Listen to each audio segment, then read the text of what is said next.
ভারত পাকিস্তান সংঘাতের প্রভাব ক্রিকেটে। করাচি নয়, পিএসএল এর বাকি ৮ ম্যাচ হবে আরব আমিরাতে। সূচি চূড়ান্তে কাজ করছে পিসিবি। হোটেলবন্দি নাহিদ, রিশাদ। ক্ষেপণাস্ত্র হামলায় শঙ্কার মুখে আইপিএল। লখনৌতে ম্যাচ আয়োজনে বদ্ধপরিকর গভর্নিং কাউন্সিল। সামাজিক মাধ্যমে আতঙ্কিত চিয়ার লিডারের video viral. It was very scary. Everyone was just screaming that the bump's coming. Futsal যুগে প্রবেশ করতে যাচ্ছে বাংলাদেশ। 2026 এশিয়ান কাপ বাছাইয়ে অংশ নিতে আমন্ত্রণ এএফসির। জলসিঁড়িতে বাফুফের চতুর্থ কার্যনির্বাহী সভা অনুষ্ঠিত। বাংলাদেশের জার্সিতে সমিত সোমের খেলার খবরে আনন্দের জোয়ার। মৌলভীবাজারের শ্রীমঙ্গলে গর্বিত ও আবেগ আপ্লুত পরিবার। জমকালো আয়োজনে বরণের অপেক্ষা। ভারত পাকিস্তান সংঘাতে ভেন্যু বদল করতে বাধ্য হলো পাকিস্তান সুপার লিগ কর্তৃপক্ষ। শুরুতে করাচির কথা বলা হলেও ক্রিকেটারদের নিরাপত্তা বিবেচনায় পাকিস্তানের বাইরে নিয়ে যাওয়া হলো পিএসএল। আসরের বাকি ৮ ম্যাচ অনুষ্ঠিত হবে সংযুক্ত আরব আমিরাতের দুবাইতে। এক সংবাদ বিজ্ঞপ্তিতে বিষয়টি নিশ্চিত করেছে পাকিস্তান ক্রিকেট বোর্ড। তবে ক্রিকেটাররা কবে নাগাদ দুবাই যাবেন সে বিষয়ে এখনও সিদ্ধান্ত নেয়নি পিসিবি। অতীত ইতিহাস বিবেচনায় গতকাল থেকেই পাকিস্তানে অবস্থানে অনীহা দেখা দেয় বিদেশি ক্রিকেটারদের মধ্যে। দফায় দফায় বৈঠক করে এবং করাচিতে ম্যাচ আয়োজনের প্রতিশ্রুতি দিয়েও তাদের রাজি করাতে পারেনি পিসিবি। শেষ পর্যন্ত পুরো লিগটাকে পাকিস্তান থেকে সরিয়ে আরব আমিরাতে নিয়ে যাওয়ার সিদ্ধান্ত নেয় তারা। পাকিস্তান সুপার লিগের বাকি ম্যাচ হবে দুবাইয়ের ইন্টারন্যাশনাল ক্রিকেট স্টেডিয়ামে। স্পষ্ট বোঝা যাচ্ছে আমাদের চলমান পাকিস্তান সুপার লিগ বিঘ্নিত করার উদ্দেশ্যে ভারত রাওয়ালপিন্ডি স্টেডিয়াম প্রাঙ্গণে দায়িত্ব জ্ঞানহীন এ হামলা চালিয়েছে। এ অবস্থায় ক্রিকেটারদের নিরাপত্তার কথা বিবেচনায় পিসিবি বাকি ম্যাচগুলো দুবাইয়ে স্থানান্তর করার সিদ্ধান্ত নিয়েছে। তবে ভেন্যু স্থানান্তর করলেও এখনও সূচি চূড়ান্ত করতে পারেনি পিসিবি। খুব শিগগিরই পিএসএল এর গ্রুপ পর্বের 4 ম্যাচ, কোয়ালিফায়ার 2টি এলিমিনেটর এবং ফাইনালের সূচি ঘোষণা করা হবে বলে জানিয়েছে পাকিস্তান ক্রিকেট বোর্ড। তামিম হোসেন, সময় সংবাদ। এই মুহূর্তে বাংলাদেশ ক্রিকেট বোর্ডে আছেন রিপোর্টার সাব্বির মিথুন। সরাসরি চলে যাচ্ছি তার কাছে। যেমনটা জানেন, ইউএইতে যে 2 ম্যাচের টি-20 সিরিজ এবং পরবর্তীতে পাকিস্তানে 5 ম্যাচের টি-20 সিরিজকে সামনে রেখে পিসিবিতে নির্ধারিত সময়ের অনুশীলন কিন্তু চলেছে। আজকে সকাল নাগাদ তো সেই অনুশীলন মাঠে গড়িয়েছে। প্লেয়াররা নিজেদের ঝালিয়ে নেওয়ার কাজটা করেছে। যদিও বা এই সিরিজ দুটোই আসলে অনিশ্চিত, কারণ ভারত পাকিস্তানের যে যুদ্ধ অবস্থা সেখানে কিন্তু আসলে বাংলাদেশের এই সিরিজটা হবে কিনা, অর্থাৎ পাকিস্তান সিরিজে যদি বাংলাদেশ দল না যায় সেক্ষেত্রে কিন্তু দুবাইতে যে 2 ম্যাচের টি-20 সিরিজ রয়েছে সেটাও হবে না, অর্থাৎ সেখানেও বাংলাদেশ দলের সফরটা অনিশ্চিত হয়ে যাবে। সব মিলিয়ে অনুশীলন চললেও বাংলাদেশের ক্রিকেট দলের এই পরবর্তী শিডিউল কিন্তু খুব জড়িত ভারত পাকিস্তানের অবস্থার ওপর। পাশাপাশি সেখানে অবস্থানরত যে 2 বাংলাদেশি ক্রিকেটার নাহিদ রানা এবং রিশাদ হোসেন, তাদেরকে নিয়েও কিন্তু একটা ব্যস্ত সময় পার করছে পিসিবি। তাদেরকে দেশে ফিরিয়ে আনার ব্যাপারে নিয়মিত যোগাযোগ রাখা হচ্ছে। সেখানে অবস্থানরত বাংলাদেশের যে হাই কমিশনার, সেই হাই কমিশনার ছাড়াও পাকিস্তানের পিসিবি কর্তাদের সঙ্গেও বিসিবি আসলে নিয়মিত যোগাযোগ রাখছে। তাদের দেশে ফিরিয়ে আনা হবে কিনা সে বিষয়ে একটা সিদ্ধান্ত চলছে। যদিও বা পাকিস্তানের বর্তমানে কোনো ধরনের বিমান আসলে ওঠানামা বন্ধ হয়ে আছে এবং তাদের আকাশপথ যেহেতু এই মুহূর্তে খুব বেশি ঝুঁকিপূর্ণ, সেহেতু রিশাদ এবং নাহিদ রানাকেও একটা বন্দি অবস্থা পার করতে হচ্ছে এই পিএসএল খেলতে গিয়ে। এখন তাদের পরবর্তী গন্তব্য কোথায় হবে, দুবাইতে দলের সঙ্গে তারা যাবে কিনা কিংবা সেই পিএসএল কে বিদায় বলে তারা বাংলাদেশে ফিরবে কিনা সেটাও এখন পর্যন্ত নিশ্চিত নয়। আমরা চেষ্টা করেছি এই 2 ক্রিকেটারের সঙ্গে যোগাযোগ করার, তবে এখন পর্যন্ত তাদের কাছ থেকে কোনো ধরনের রেসপন্স পাওয়া যায়নি। যতদূর আমরা শুনেছি তারা হোটেল বন্দি সময় কাটাচ্ছে। গতকালকে নাহিদ রানার পেশোয়ার জালমির যে ম্যাচ ছিল সেই ম্যাচ কিন্তু শেষ মুহূর্তে গিয়ে স্থগিত হয়ে গেছে এবং তার দলও রাওয়ালপিন্ডি ছেড়ে করাচির উদ্দেশ্যে আপাতত রওনা দেওয়ার কথা ছিল। সেটাও আসলে তারা সেই রাওয়ালপিন্ডি ছাড়তে পেরেছে কিনা তাও এখন পর্যন্ত জানা যায়নি। তবে বেশ কিছু গণমাধ্যমের খবর, এই পাকিস্তান সফর বা নাহিদ রিশাদের পিএসএল স্থগিত হয়ে যাওয়াতেই আসলে সীমাবদ্ধ থাকছে না ভারত পাকিস্তান যুদ্ধ। ভারতের যে বাংলাদেশ সফরের সময়সূচি নির্ধারিত করা আছে সেটাও হয়তো বাতিল হয়ে যাবে। ভারতের যে আইপিএল রয়েছে সেই আইপিএলটাকে বর্তমানে স্থগিত করে বাংলাদেশ সফরের যে উইন্ডোটা ছিল সেই উইন্ডোতে হয়তো ভারত বাকি আইপিএলের বাকি অংশটা আয়োজন করতে যাচ্ছে। আমার কাছে বাংলাদেশ ক্রিকেট এবং বাংলাদেশ ক্রিকেট দলের যাত্রা নিয়ে এখন পর্যন্ত এই ছিল সব শেষ। সাম্প্রতিক বিষয় নিয়ে আমাদের সঙ্গে যুক্ত হয়েছিলেন সহকর্মী সাব্বির মিথুন। তিনি জানাচ্ছিলেন বাংলাদেশ দলের প্রস্তুতি এবং কি পিএসএল বাংলাদেশ দলের ক্রিকেটারদের সবশেষ খবরাখবর। এদিকে পাকিস্তান থেকে সুখবর এলেও এখনও আইপিএল নিয়ে কোনো চূড়ান্ত সিদ্ধান্ত নিতে পারেনি বিসিসিআই। মূলত ভারতের কেন্দ্রীয় সরকারের সিদ্ধান্তের অপেক্ষায় আছে আইপিএল গভর্নিং কাউন্সিল। তবে আজ এক বৈঠকের পর বিষয়টি নিয়ে পরবর্তী পদক্ষেপ জানানো হবে বলে জানিয়েছেন আইপিএল চেয়ারম্যান অরুণ ধুমাল। যুদ্ধ ভাব বেশ কয়েকদিন ধরেই ভারত থেকে অপারেশন সিঁদুরের কনফার্মেশন এলেও অন্য পাশ থেকে ঘটে যাওয়া আক্রমণগুলোর বিষয়ে বরাবরই নিশ্চুপ পাকিস্তান। সামাজিক যোগাযোগ মাধ্যমে পাকিস্তানের হয়ে নেটিজেনরা যুদ্ধ চালিয়ে গেলেও ব্যাটেলফিল্ডের অবস্থাটা কি তা কখনোই পরিষ্কার করেনি পাকিস্তান। কিন্তু বৃহস্পতিবার রাতে ধৈর্যের বাঁধ ভাঙে পাকিস্তানের। পিন্ডি স্টেডিয়ামের পাশে ড্রোন বিধ্বস্ত হওয়ায় বাতিল হয়ে যায় পিএসএল এর ম্যাচ, আর তাতেই যেন ফুঁসে ওঠে পুরো দেশ। রাতের আধারে পাল্টা আক্রমণ হয় ভারতে। ইন্ডিয়ান গণমাধ্যমের দাবি অন্তত 15টি শহরে ক্ষেপণাস্ত্র নিক্ষেপ করেছে পাকিস্তান, আর তার জেরে এবার বন্ধের উপক্রম আইপিএল। ধর্মশালার ম্যাচ বাতিল হলেও আজ লখনৌতে এখন পর্যন্ত ম্যাচ আয়োজনে বদ্ধপরিকর আইপিএল গভর্নিং কাউন্সিল। কিন্তু পরের ম্যাচগুলো কোথায় কিভাবে হবে, ক্রিকেটারদের নিরাপত্তাই বা কিভাবে দেয়া হবে তা নিয়ে দ্বিধাদ্বন্দ্বে অরুণ ধুমাল বাহিনী। ভারতের কেন্দ্রীয় সরকারের চূড়ান্ত সিদ্ধান্তের অপেক্ষায় তারা, যদিও বিকল্প ভেন্যু হিসেবে যে দুবাইয়ের কথা ভাবা হয়েছিল তা দখল করে নিয়েছে পিসিবি। এদিকে ধর্মশালার ম্যাচ বাতিলের পর মাঠে থাকা এক চিয়ার লিডারের ভিডিও ভাইরাল হয়েছে সামাজিক মাধ্যমে, যেখানে তাকে আতঙ্কিত হয়ে মাঠ ছাড়তে দেখা যায়। বিসিসিআই ম্যাচ বাতিলের কারণ হিসেবে ব্ল্যাক আউটের কথা বললেও ভিডিওতে বারবার বোমার কথা বলছিলেন সেই cheerleader. So basically the whole stadium in the middle of the game was evacuated. ম্যাচের মধ্যে আমাদেরকে স্টেডিয়াম থেকে বের হয়ে যেতে বলা হয়েছে। আমি খুব আতঙ্কিত। সবাই চিৎকার করে বলছে বোমা আসছে। এখানকার পরিস্থিতি ভালো না। আমরা ধর্মশালা ছেড়ে যেতে চাই। আমার খুব কান্না পাচ্ছে। We want to really go out of. তবে ম্যাচ বাতিল এবং আইপিএল এর ভবিষ্যৎ শঙ্কায় পড়লেও বিষয়টি নিয়ে একেবারেই ভীত নন দেশটির ক্রিকেট সমর্থকরা। আক্রমণ হয়ে থাকলে পাকিস্তানকে তার উপযুক্ত জবাব দেওয়ার হুঁশিয়ারি তাদের। আমরা মোটেও ভীত নই। আমরা কেন ভয় পাবো? ভয় পাবে পাকিস্তান। তারা এর সমুচিত জবাব পাবে। আইপিএল এ এখনো গ্রুপ পর্বের ম্যাচ বাকি 12টি। নিয়ন মুহাইমিন, সময় সংবাদ। এর আগে নিরাপত্তার কারণে মাঝপথে বাতিল করা হয় আইপিএলের দিল্লি ক্যাপিটালস ও পাঞ্জাব কিংসের ম্যাচ। ভারতের বিভিন্ন শহরে পাকিস্তানের ক্ষেপণাস্ত্র হামলার কারণে এই ঘটনা বলে দাবি ভারতীয় গণমাধ্যমের। যদিও বিসিসিআই বলছে ব্ল্যাক আউটের কারণে বাতিল করা হয়েছে ম্যাচটি। 10 ওভার 1 বল হওয়ার পর হঠাৎ করে বন্ধ ঘোষণা করা হয় খেলা। এদিকে বিশেষ ট্রেনে পাঠানকোট থেকে 2 দলের ক্রিকেটার এবং ম্যাচ অফিসিয়ালদের দিল্লি নিয়ে যাওয়া হচ্ছে বলে জানিয়েছেন বিসিসিআইয়ের ভাইস চেয়ারম্যান রাজীব শুক্লা। মাঠেও রাওয়ালপিন্ডি স্টেডিয়ামের পাশে ড্রোন বিধ্বস্ত হওয়ায় বাতিল হয়েছে সেই স্টেডিয়ামের ম্যাচ। এবার প্রভাব পড়ল আইপিএলেও।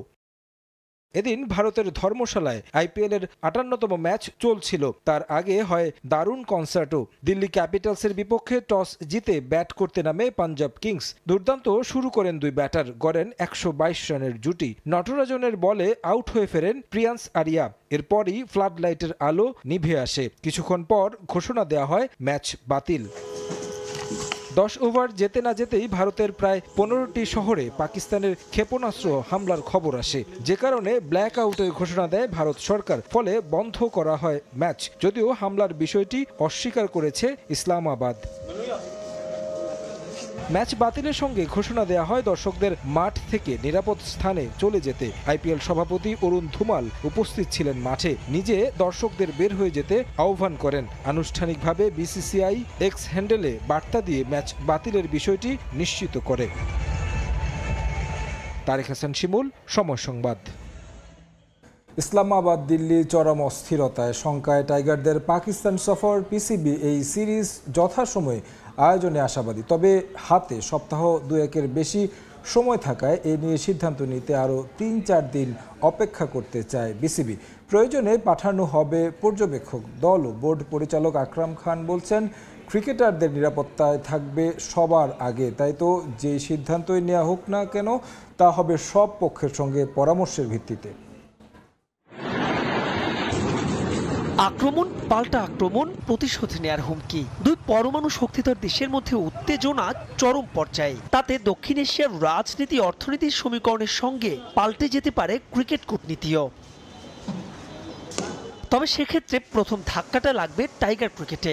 সূচি অনুযায়ী 25 মে থেকে 3 জুন ফয়সালাবাদ আর লাহোরে বাংলাদেশ পাকিস্তান 5 ম্যাচের টি-20 সিরিজ। চলমান পরিস্থিতিতে বড় প্রশ্ন, এফটিপির এই সিরিজটি মাঠে গড়াবে তো?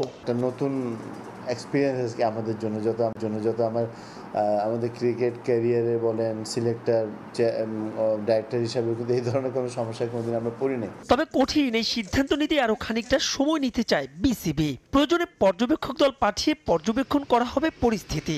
সম্মান দিতে চায় বিসিবি সিদ্ধান্তকেও। বিসিবি পরিচালকরা পাকিস্তান সিরিজ নিয়ে নিয়মিত জরুরি আলাপ সারছেন নিজেদের মধ্যেও। বলা ডিফিকাল্ট আমরা যাবো কি যাবো না, আমাদের কিছুদিন ওয়েট করা উচিত। পাকিস্তান কি বলছে সেটাও কিন্তু আমাদেরকে মূল্যায়নটা দিতে হবে, কারণ ওদের সিচুয়েশন তো ওরা আমাদের চেয়ে ভালো বুঝবে। আমরা 2-4 দিন আরও একটু ওয়েট করে এটা সিচুয়েশনটা বলা যাবে, কারণ সিচুয়েশনটা কোন দিকে যাচ্ছে সেটা একটা ব্যাপার।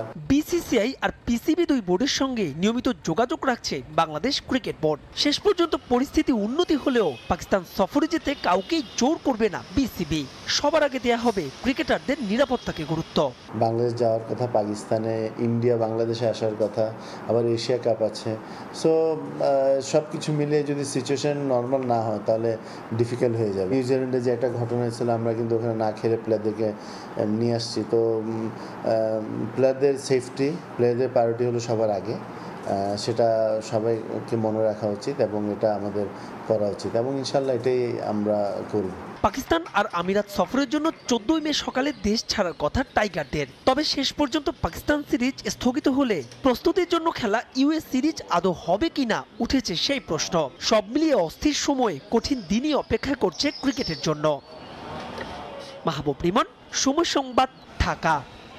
19 দলের খবর। বৃষ্টিতে ভেসে গেল সিরিজের শেষ ওয়ানডে। প্রথমে ব্যাট করতে নেমে 39 ওভার 3 উইকেট হারিয়ে 188 রান করতে বৃষ্টির বাধায় বন্ধ হয় ম্যাচ। ভারী বর্ষণের ফলে আর মাঠে নামা হয়নি ক্রিকেটারদের। তবে 6 ম্যাচ সিরিজে ইয়াং টাইগাররা জিতেছে 3-2 ব্যবধানে। দুর্দান্ত ছন্দে থাকা জাওয়াদ আবরার এদিন ব্যর্থ হন, ফিরে যান কোনো রান না করেই। তবে কালাম সিদ্দিকী করেন 31 রান। অধিনায়ক আজিজুল হাকিম খেলেন দায়িত্বশীল ইনিংস। শুরুর ধাক্কা সামাল দিয়ে এগুচ্ছিলেন সেঞ্চুরির পথে, তবে 94 রানে তাকে থামতে হয় কাগাসা মাথুলানের বলে। এরপর রিজান আর মোহাম্মদ আবদুল্লাহ মিলে জুটি করেন 48 রানে রিজান আর 5 রানে অপরাজিত থাকেন আবদুল্লার পর বৃষ্টির বাধায় বন্ধ হয় ম্যাচ। তবে আগেই 3 ম্যাচ জিতে এগিয়েছিল বাংলাদেশ। সেই সুযোগে 3-2 ব্যবধানে সিরিজ নিজেদের করল আজিজুল হাকিমরা।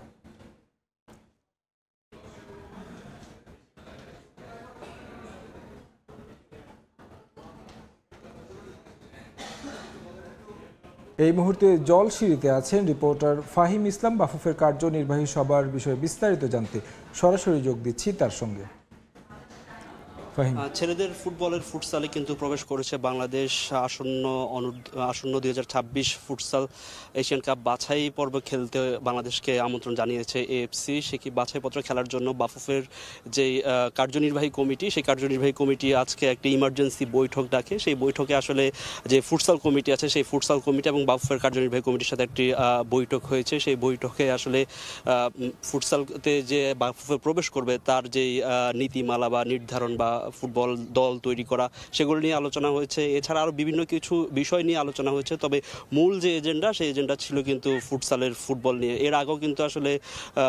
এর আগে ফুটসাল খেললেও কিন্তু আসলে ফুটবল ফেডারেশনের অধীনে কিন্তু আসলে কখনো ফুটসাল কোনো কম্পিটিশনে আসলে বাংলাদেশে অংশগ্রহণ করা হয়নি। কিন্তু আসলে এবার ফুটসালে কিন্তু আসলে বাংলাদেশ অংশগ্রহণ করতে যাচ্ছে, এবং কি যে ফুটসালের কার্যনির্বাহী কমিটি আছে এবং ফুটসালের একটি সাব কমিটি আছে, তারা জানিয়েছে যে তারা খুব দ্রুতই আসলে ফুটবল বাছাই করার প্রক্রিয়া শুরু করবে এবং ক্যাম্প শুরু করবে, এবং সেপ্টেম্বরে কিন্তু যে ফুটসালের যেই বাছাই পর্বটি সেটি শুরু হবে এবং সেখানে বাংলাদেশ খেলবে, এবং সেখান থেকে কোয়ালিফাই করে কিন্তু আসলে যে এএফসি ফুটসাল এশিয়ান কাপ আছে সেখানে খেলতে চায় বাংলাদেশ। যে আসলে মূলত আসলে গ্লোবাল ফুটবলে কিন্তু ফুটসালের কিন্তু দিন দিন আসলে কদর বাড়ছে। ফুটসাল বলেন, বিচ ফুটবল, এই ফুটবলগুলো আসলে দিন দিন ফিফা এগুলাতে পেট্রোনাইজ করছে। সো আসলে এই জিনিসগুলোতে আসলে বাংলাদেশ গ্লোবাল ফুটবল ফুটবলের সাথে তাল মিলিয়ে চলার জন্য ফুটসাল খেলতে চায়, সেটাই জানিয়েছিলেন বাফুফের যে সহসভাপতি ফাহাদ করিম। তো ফুটসাল এবং বাফুফের কার্যনির্বাহী কমিটির যে বৈঠক, সেই বৈঠকের সবশেষ খবর নিয়েছিল আমার কাছে সবশেষ।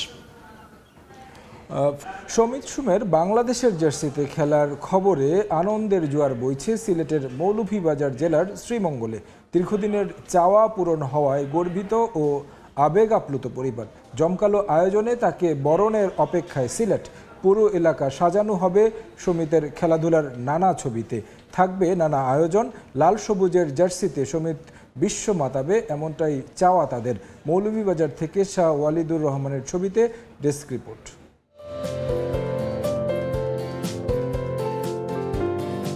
চায়ের রাজ্য সিলেটের মৌলভীবাজার জেলার শ্রীমঙ্গলের দক্ষিণ উত্তর সুরের সোমবাড়িতে চলছে উৎসবের প্রস্তুতি। ঘরের ছেলে ফিরছে তার আপন ভুবনে। তবে কানাডা প্রবাসী ফুটবলার সমিত সোমের এবারের ফেরাটা একটু আলাদা। সোমবাড়ির আগে থেকেই রয়েছে সমৃদ্ধ অতীত। দাদা মানিকলাল সোমও ছিলেন ফুটবলার, তার পথ ধরে ফুটবলকে নিজের সঙ্গী করেছেন সমিত সোম। এতদিন কানাডা জাতীয় দল সহ অনেক দেশের ঘরোয়া লিগের ক্লাবে খেলেছেন, তবে এবার পূরণ হয়েছে স্বপ্ন, খেলবেন মাতৃভূমির হয়ে। গায়ে জড়াবেন লাল সবুজের প্রিয় জার্সিটা। ফিফার অনুমোদন পাওয়ার খবরে পুরো এলাকা জুড়ে শুরু হয়েছে উৎসব। সিঙ্গাপুরের বিপক্ষে আগামী 10 জুন AFC এশিয়ান কাপ বাছাইয়ে খেলতে দেশে আসবেন সমিত। ভালোবাসা নিয়ে তাকে বরণে প্রিয়জনদের মাঝে চলছে প্রস্তুতি। জাতীয় দলে যে খেলবো, আমার ছেলে, আমার ভাতিজা, আমার বংশের, এটা বিরাট জিনিস, বিরাট ব্যাপার। আমরা শ্রীমঙ্গলের মানুষও রেডি তারে সংবর্ধনা দিত। ম্যারাডোনার একটা আছে না, স্ট্যাচুর মতো বল মারে, তার ছবিটা তারে দিয়ে আমি একটা ছবি বানাইবার চেষ্টা করতাম আর কি। সমিত যখন বাড়িতেই তো তখন ফুটবলই খেলতো, খুব পছন্দের খেলা এটাই আছে। লাল সবুজের জার্সিতে খেলবেন সমিত, এ যেন চির আরাধ্য ছিল এই পরিবারটির কাছে। বাঙালি খাবার বেশ প্রিয়। ট্রিপলিতে গ্রাজুয়েশন শেষ করা সমিতের। এই যে কানাডার একটা অত বড় একটা প্লেয়ার, এরকম তার কোনো গর্ব টর্ব কিচ্ছু নাই। ভাই হিসাবে এতটুকুই আমরা প্রাউড ফিল করি যে আমরা দেশরিয়া খেলবো। আমরা তার হয়তো এতদিন আমরা তার খেলা আমরা টিভিতে দেখছি, ইউটিউবে দেখছি, এখন আমরা ঢাকা থেকে সরাসরি দেখব। সমিতের জন্য হৃদয় উজাড় করা ভালোবাসা নিয়ে অপেক্ষায় আছেন এলাকাবাসীও। যে আমরা সিলেটের সন্তান হিসাবে যে তাই এই ফ্যাসিলিটিজ আর তাই যে বাংলাদেশে খেলবো আর কি, ওটাই আমরা খুশি আনন্দিত। দেশের বাইরে ফুটবল খেলুন, খুব বালা ফুটবল খেলুন, তার লেগে তার ফুটবল মামা ডাকি। 2রা জুন ঢাকায় আসার কথা ক্যাভালরি FC-তে খেলা সমিত সোমের। সময় সংবাদ, সিলেট। জাঁকজমকপূর্ণ আয়োজনে শুরু হলো মির্জা রুহুল আমিন স্মৃতি T20 টুর্নামেন্ট। বৃহস্পতিবার আনুষ্ঠানিকভাবে মেসার্স গার্ডেনিয়ার আয়োজনে শহীদ মোহাম্মদ আলী স্টেডিয়ামে এই খেলার উদ্বোধন করা হয়। উদ্বোধনী অনুষ্ঠানে টুর্নামেন্ট কমিটির আহ্বায়ক নূর এ শাহাদাত, অতিরিক্ত জেলা প্রশাসক সর্দার মোস্তফা শাহিন এবং অতিরিক্ত পুলিশ সুপার আবদুল্লাহ উপস্থিত ছিলেন। এছাড়া আমন্ত্রিত অতিথি হিসেবে ছিলেন জেলা বিএনপির অর্থ বিষয়ক সম্পাদক শরীফুল ইসলাম শরীফ, প্রেস ক্লাবের সভাপতি লুৎফুর রহমান মিঠু সহ আরও অনেক গণ্যমান্য ব্যক্তিবর্গ। উদ্বোধনী খেলায় মাঠে নামে ঠাকুরগাঁও ইয়ুথ ক্লাব এবং দিনাজপুর ডমিনেটর্স। প্রথমে ব্যাট করে 9 উইকেটে 206 রান করে দিনাজপুর ডমিনেটর্স, জবাবে 9 উইকেট হারিয়ে মাত্র 132 রানে করে ঠাকুরগাঁও ইয়ুথ ক্লাব। মোট 16টি দল অংশ নিয়েছে টুর্নামেন্টে।